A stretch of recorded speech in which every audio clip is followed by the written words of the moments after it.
Alright, so I gave you number 8. Number 8, true and false. You toss a fair coin 9 times and it lands tails each time. The probability that you will get at heads on the next 10th time is greater than 0.5.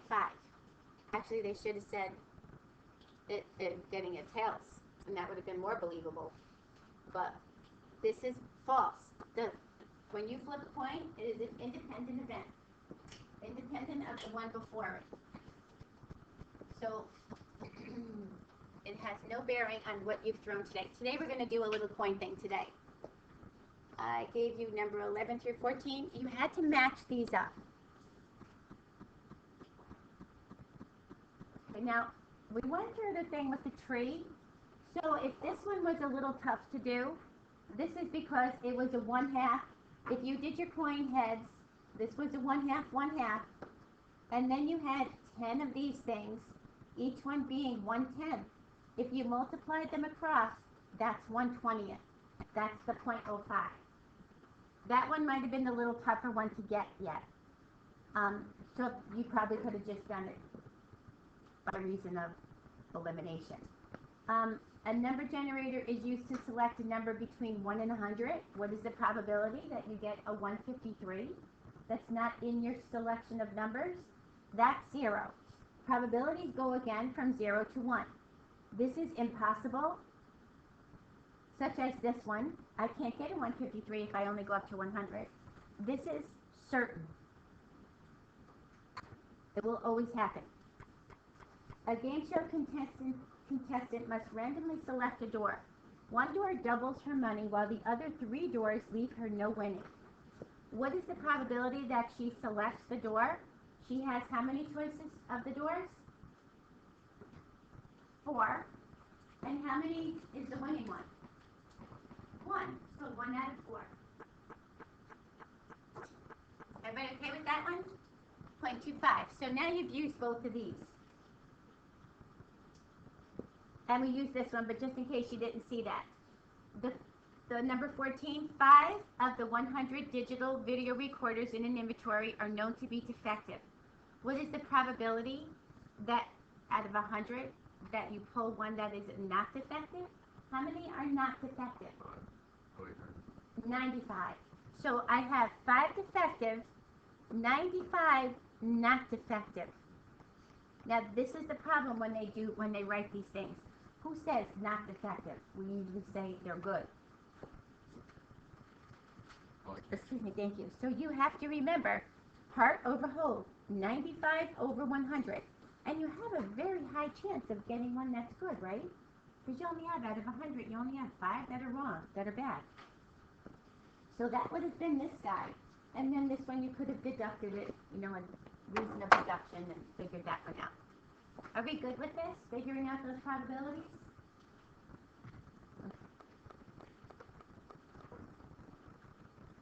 All right, what's the next number? 20, 19.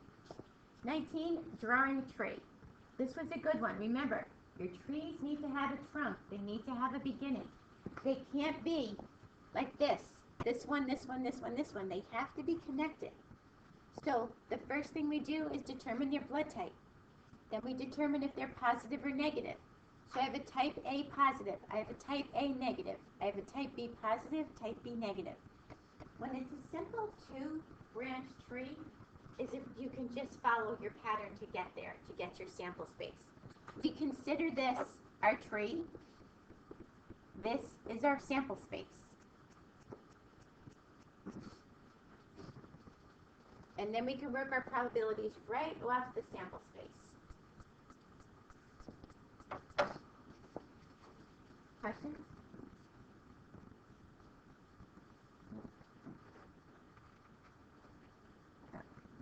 And then I gave you these guys. Determine the number of outcomes and decide whether it's simple or not. A simple is only going to ask you to return one thing. If it's not simple, it's going to ask you to return more than one thing. So the first one says event A is selecting the B number. It's only asking for one thing to come back to you. That's a simple event. This one is asking you for a number less than 500. So you're going to have 499 returns. Is that simple? No, that's not a simple event. This was your counting principle, the counting principle that we worked on. A laptop has 3 choices for a processor, 3 for a graphics card, 4 choices for memory, 6 choices for a hard drive, and 2 for a battery. Just take them and multiply them together. You have 432 ways to customize your computer. So if you're a computer person and you got all these parts sitting there and someone says, hey, can you put this laptop together for me? You say, well, what is it you're looking for? And they just say, oh, just throw anything in there. You have 432 different ways to make this laptop. That's a lot of ways. So you want to narrow down to 1 processor, 1 graphics, 1 memory, 1 hard drive, 1 battery. 28 is the last one. Assuming that no questions are left unanswered, in how many ways can the 6 questions, true or false, be answered? Now, they just wanted to know how many ways. So here is the how many ways can it be answered. You have 6 questions. How many choices do you have for each one of those questions? 2. 12 different ways. I put the tree out there just in case you didn't see the 12. So of the 6 questions, each one has a true or false answer. So if I counted off my last branch over here, I would get 12, which is your counting principle, 12 times 2. Make sense? Questions at all on this homework?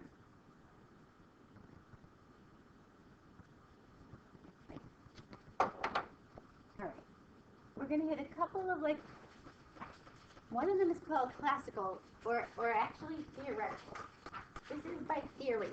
This happens theoretical because this is by theory. When something is a theory, it is given to be true. It's been tried over and over a zillion times, and it's found to be true, such as the probability of getting a heads on a coin, 1/2.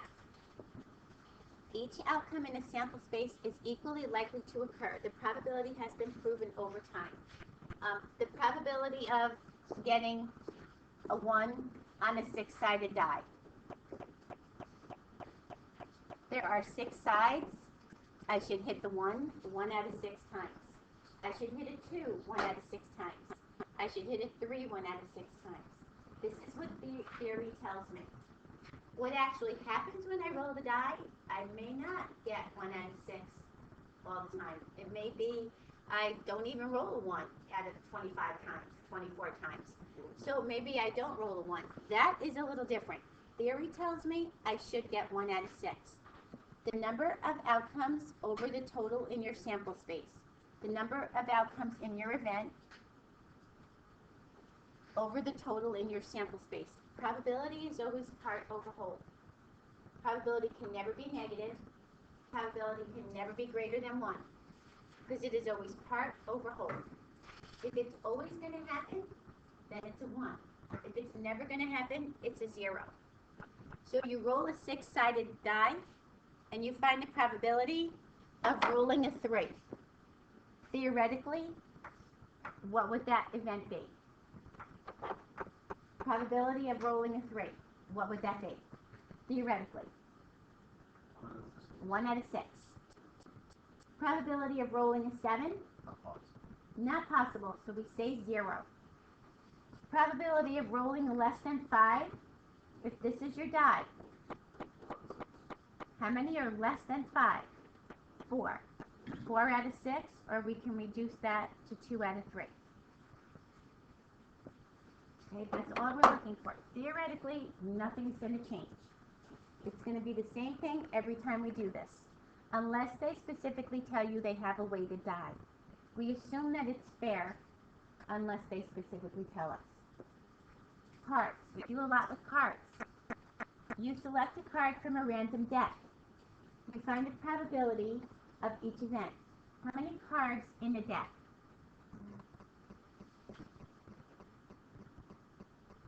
Anybody know how many cards in a deck? 52 cards in a deck. Good. How many suits are they? We call these suits. 4 suits. Write this down if you don't know it. Clubs, spades, these are the black cards. Hearts, diamonds. Sometimes they ask how many black cards, how many red cards. How many in each suit? 13, right? If we took this divided by 4, we would get 13 in each suit.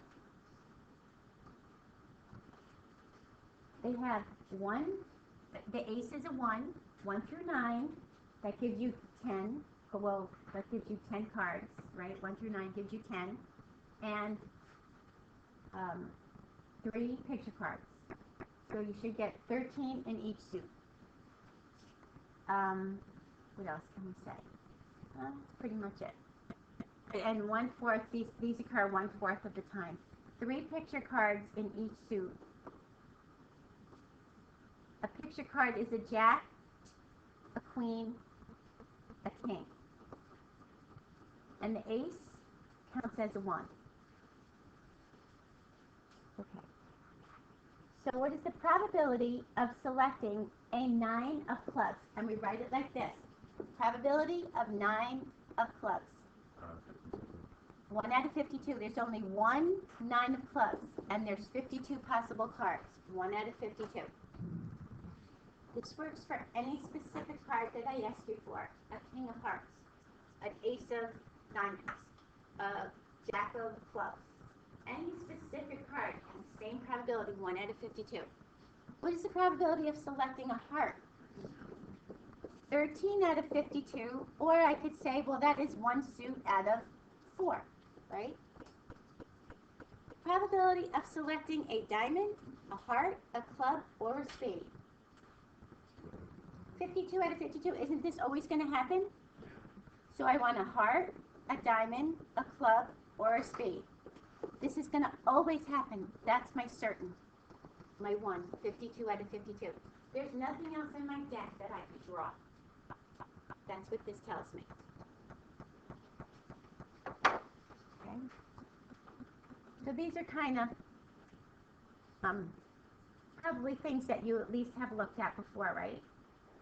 Empirical, this is the part where you do this. Empirical, it has an E. It's experimental. This is in your experiment. Sometimes they call it a statistical probability because this is what you build your statistics on. It is based on your particular experiment. You flipping the coin, you rolling the dice, you picking the card. Okay?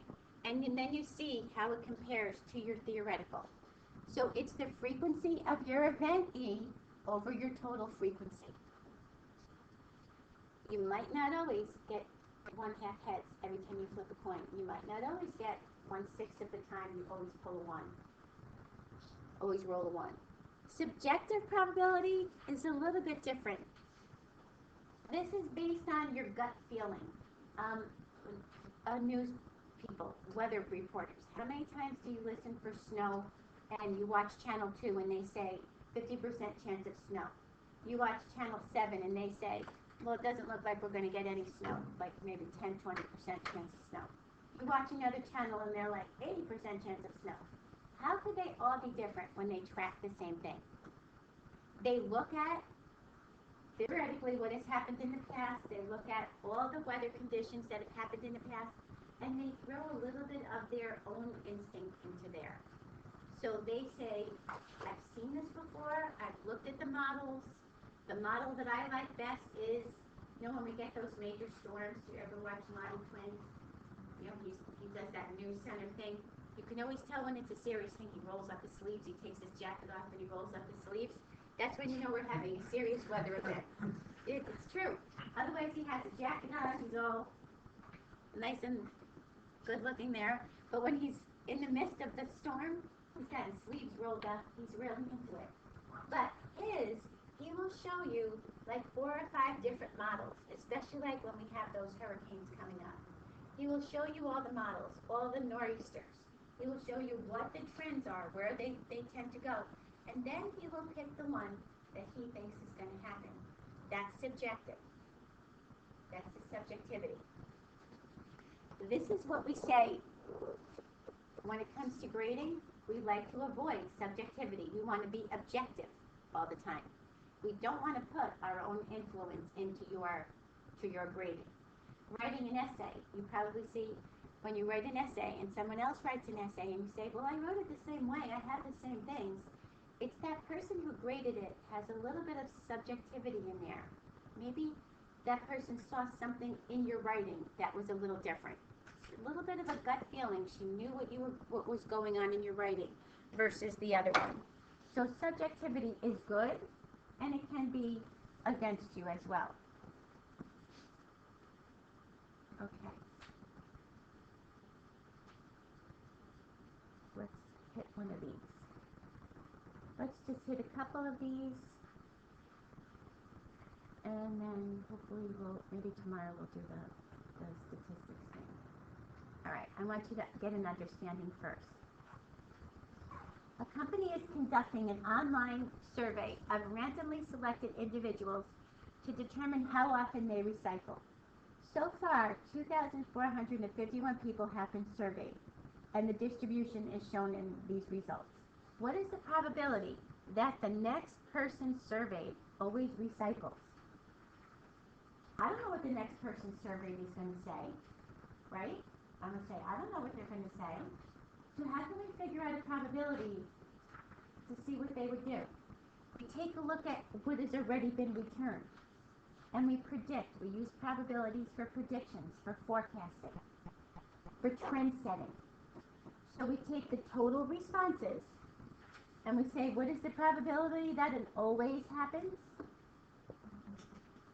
1,054 out of 2,451. Now, sometimes a fraction doesn't always make it. Because what does that mean to me? Well, it looks like it's a little bit less than half of the time, right? So I'm a little bit less than 50%. So I might want to take this and give myself a decimal. I like working probabilities in decimals. Because this tells me 0.4300. This tells me I have a 43% chance that the next person who walks in this room is going to always be the recycler. I'm basing it on what I've already collected in my data. So experimentally, this isn't true every time I do this. This happens to be true for my specific 2,451 people that I chose. If I choose another group, do they have to have the same exact results as these? No. So this is experimental results. Does it make sense? Makes sense. We use this as a trendsetter, forecaster, something like that.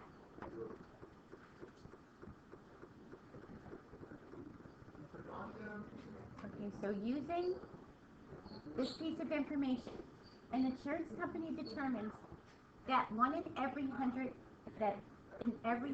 claims, 4 are fraudulent. So start like this. You have 4 fraudulent ones. They have to add up to 100. How many claims are valid claims? 96. 96 are valid. 4 are fraudulent. What is the probability that the next claim the company processes is fraudulent? 4 out of 100. Okay. The probability that it's fraudulent is 4 out of 100. Alright, so are we kind of seeing this? What is the probability that is a valid claim? 96 out of 100, which has a bigger probability. And it's nice when they do probabilities and they have their n be 100 because that is your probability, that is your decimal. 4 100ths is 0.04.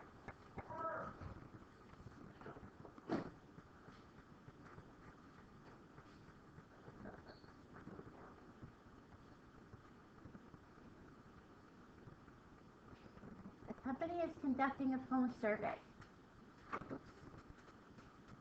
of randomly selected individuals to determine the ages of social networking site users. So far, 975 networking site users have been surveyed. and the distribution is in your book. What is the probability that the next user surveyed is 23 to 35 years old? How do I do this? I'm sorry, Chris? 312 out of 975. Part over whole. The probability that the number in your event over the total. So 312 over 975. And if you convert it to a decimal, it's a little easier to understand. This is a little less than a third. So close to 30%. I have a 30% probability that the next person coming in will be 23 to 35 years old. How about what is the probability that the next person comes in is 18 to 35 years old? How would I do that? You're gonna add these guys. So you're gonna get 468 over your total. That's almost half, right? That's almost half. And your site users, doesn't it make sense? Your site users are fairly young, right? All right. What is the probability that I am less than 18?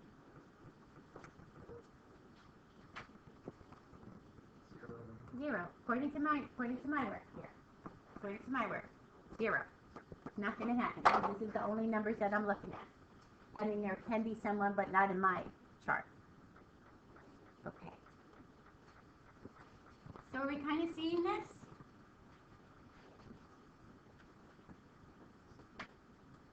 All right.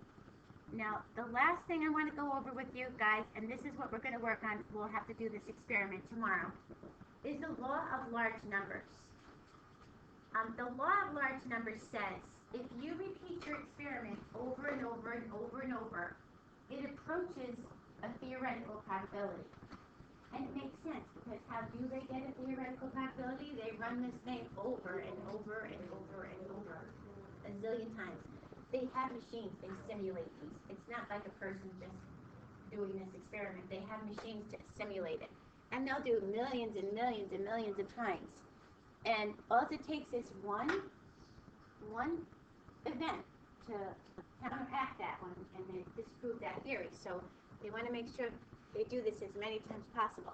But the law of large numbers says if you do this over and over, you will approach your theoretical probability.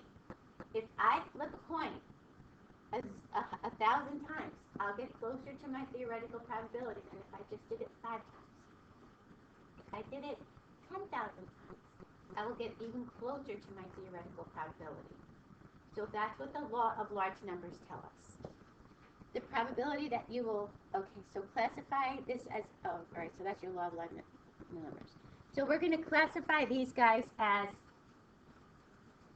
classical, which is theoretical, empirical, which is your experimental, or subjective. The probability that you get an A on your next test is 90%, 0.9. What would you say? Say that again? Okay, I couldn't hear you. No, classical, empirical, you said empirical. Okay, probably empirical, right? You're looking at all your test grades and you're saying empirical.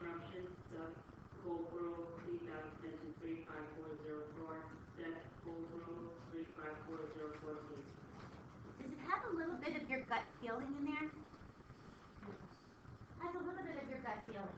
Like when I look at all my grades, yeah, my grades have been good, but you know, I've studied so much on this. So maybe it's a little bit of empirical, but it's got a little subjectivity in there. I feel like I really know this information. I might not have been pulling 90s, but I know I'm going to get a 90 on this one. Okay, so a little bit of your gut feeling in that. The probability that a voter chosen at random will be younger than 35 years of age is 0.3. Or 30%. Sometimes it's easier to think of probability as a percent. Because what is 0.3? That's 3/10. What does that mean to me? That 3 out of 10 people will be younger than 35. Empirical. Okay, because it's not theoretical because your voters change, right? your voters change, who, like even in this past election, I have to look at each candidate and look at the age group that's voting for them. About the probability of winning a 1,000 ticket raffle with one ticket is 1 out of 1,000. Excuse me, I'm sorry. That's your classical, that's your theoretical. That's not going to change. You have 1,000 possibilities, 1 out of 1,000. You have 500 possibilities, 1 out of 500. So those don't change. So are we getting this part? We're good with this? Alright, tomorrow we're going to do a little experiment in here. I just want to hit the complement just real fast, because you might have hit this before. The complement says, sometimes I'm looking to find one category. I'm looking for it not to be that one. So I have to add everything else up. So my complement says you could also do it the other way, 1 minus that. 1 minus this. So say if I want, what is the probability of 23 to 65 and older? I would have to add all of these up, right? So the complement says, well, the only one you're missing is this guy. So why don't you take the total and just subtract that one, and then put it over the total, versus adding all of them up. Because it's the same thing if I just subtracted that off my total, that's what the rest of them are going to add up to. So the complement works nice in, if I have a probability of getting a hit, every time I'm up at that, my probability is 1 out of 3. Therefore, my probability that I don't get a hit is what? I subtract this from 1. 2 out of 3. That's where we basically use a complement. The probability of getting a heads is 1 out of 2. The probability of getting its complement, the rest of it, is 1 out of 2. Technically 1 minus 1/2. So the complement is used, we'll use it for probabilities, like the total probability minus that probability. The probability of getting a 1 on a die is 1 out of 6. The probability of getting greater than 1, well, it's 1 minus 1 out of 6, right? That's the complement, 5 out of 6. That's what we'll use for complements. Make sense? All right, tomorrow we're going to look at, we're going to do a little lab with flipping a coin and look at the law of large numbers and hopefully tie a little bit of that up.